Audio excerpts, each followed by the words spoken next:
Welcome back to CSL Live after a long-awaited break we've had. We are currently still on time for a 4:49 p.m. takeoff here of the SpaceX Starlink Group 4-5 mission, carrying 49 Starlink satellites that will be added to the constellation in low Earth orbit. Our current and upcoming stage, it will be launch, and then after launch will be max Q. Then it will be main cutoff, fairing deployment, and then stage 1's entry, second engine cutoff, and etc. We have 3 minutes on the dot now until launch of this. And like I said, we'll be covering the entire mission tonight, which should be about an hour and 5 minutes if following our past.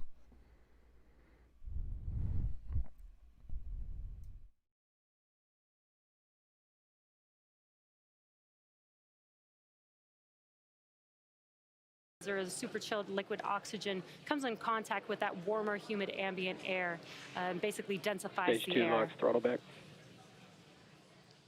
Now, both first and second stage are finishing up prop loading. Actually, first stage has completed at T-minus 3 minutes, and second stage will complete at T-minus 2 minutes, coming up here in about 15 seconds. And at T-minus 60 seconds, Falcon 9 will be in startup. That means that the rocket's autonomous internal flight computers have taken over the launch countdown. And then just inside T-minus 2 seconds, we light the Merlin M1D engines.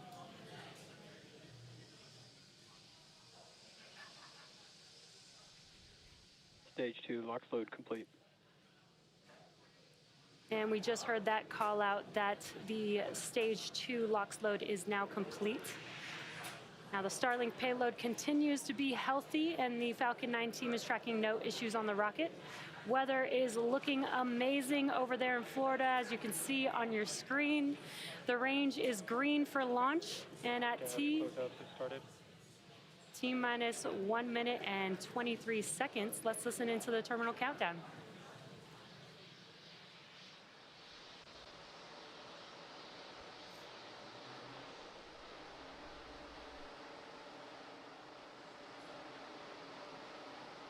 We have about T-minus 1 minute until launch of the Falcon 9. Falcon 9's in startup. There's that call out. Falcon 9's autonomous internal flight computers have now taken over the launch countdown, just awaiting the final go from the launch director. LD, go for launch. And great news, we are go for an on-time liftoff. Let's listen into the terminal count and watch as Falcon 9 takes our 49 Starlink satellites into a 53-degree south inclination orbit. About 30 seconds now until launch.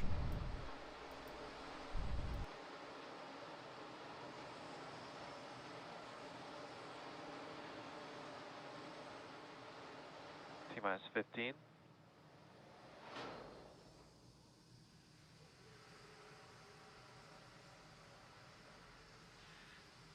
T-minus 5, 4, 3, 2, 1. Lift off.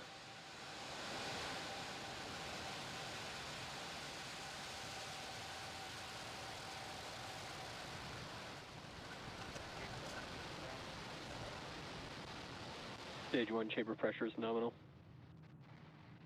And there we go. We have the launch and tower cleared of the Falcon 9 as it heads up to the next stage of max Q. And max Q means it's the maximum aerodynamic pressure that the vehicle will experience during its ascent.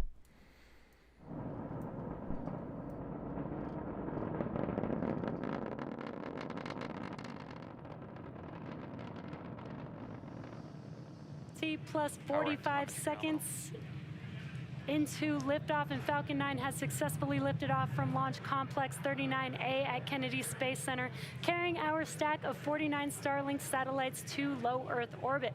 Now, moments ago, we did throttle down the engines in preparation for max Q, and that is maximum aerodynamic pressure.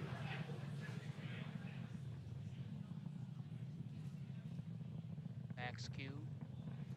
And there's the call out that we just passed through max Q. That is the largest structural load that the vehicle will see throughout ascent. Now coming up, we will have 3 events happening in quick succession. That'll be main engine cutoff, or what we call MECO, stage separation, and second stage engine start 1, or SES1. MECO is where all 9 of the M1D engines shut off and slow the vehicle down in preparation for stage separation. And MVAC engine chill has started. And that's just a call out that the engine chill on the second stage is getting ready for ignition.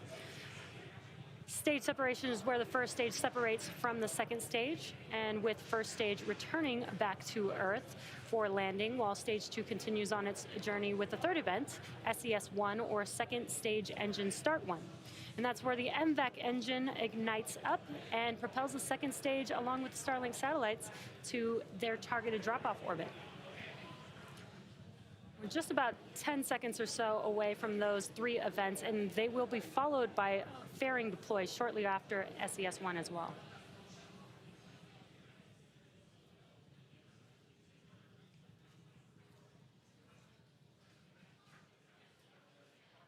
MECO. Stage separation confirmed.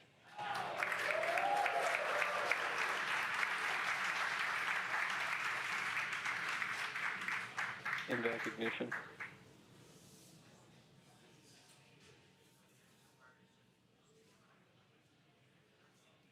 Fairing separation confirmed.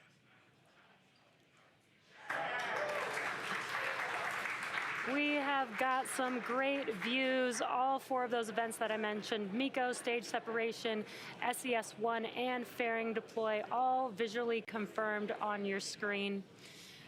Now, the fairing halves flying on today's mission are both flight proven, with one half supporting its fifth flight and the other supporting its fourth flight on today's mission. So we will be attempting to recover the halves again using our recovery vessel, Doug, to hopefully support future missions.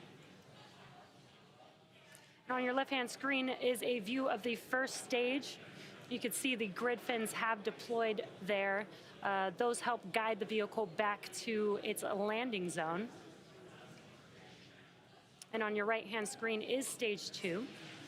Now, as that heads towards its targeted drop-off orbit, stage 1 will execute 2 burns in order to make its way back to Earth. The first is the entry burn, where 3 of the M1D engines will reignite, and this helps to slow the stage down as it re-enters the upper part of the Earth's atmosphere. Then the second burn is the landing burn. This is the single engine burn that brings the vehicle speed down very rapidly in order to touch down on our drone ship. Again, a shortfall of gravitas today. Acquisition of signal, Bermuda. And that's just a call out that we have connected with a ground station on the second stage. And as you can see on your screen, we've got some incredible views today, a daytime launch with Earth looking amazing in the background of both the first and second stage views.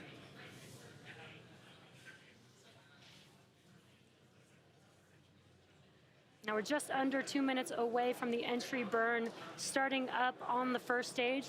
So for those of you who follow, we've got a nominal trajectory call out on second stage, which is great news. Now you'll notice that there is soot on some of these rockets that we reuse. And here's a quick explanation of why and how that soot forms. The rocket-grade kerosene, or RP1, used to fuel a Falcon 9 is carbon-based. So when it burns the fuel, it generates soot. Now, as the booster approaches landing, as you can see on your left-hand screen, it does a re-entry burn to slow the vehicle down prior to re-entering back into the Earth's atmosphere. Otherwise, the aerodynamic forces would rip it apart. So because the entry burn occurs with the engines first, the booster flies through its own plume. And that is what deposits the soot onto the rocket. And again, we're just about a minute away from that entry burn, so you will see that live on your screen.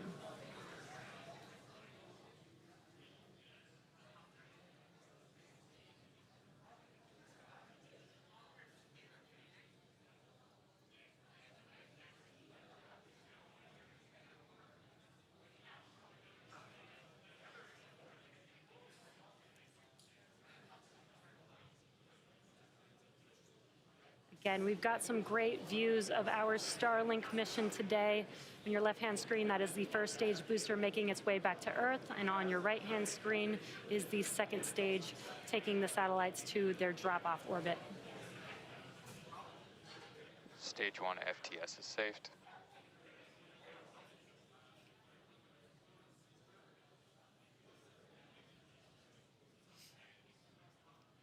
Stage 1 entry burn startup.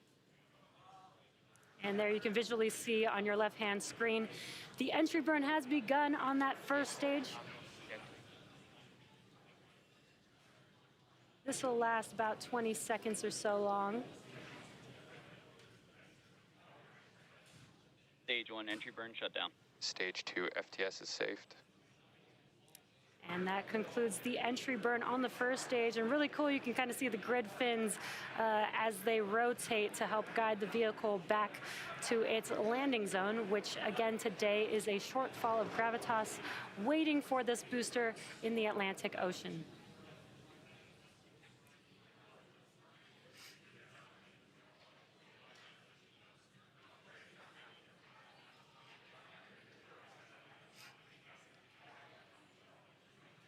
We're just under a minute away from the landing burn beginning on the first stage.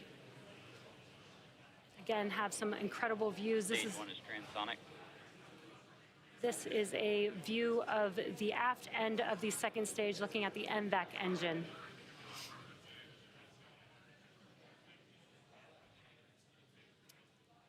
So we are going to have landing burn coming up on first stage. That will last about 20 seconds long, and right when landing burn ends, we should have SECO 1 or second engine cutoff 1 on second stage. Stage 1 landing burn startup.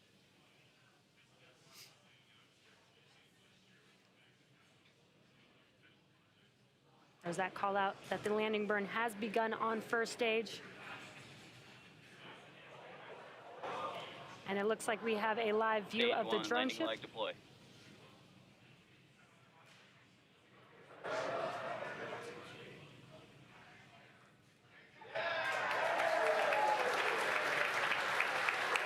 Stage 1 landing is complete. And we have touchdown of Falcon 9. And through the cheering, we also heard that call out for SECO 1, which is great news. Our booster landing today marks our 101st overall successful recovery of a first stage and 134th successful flight of a Falcon 9 first stage.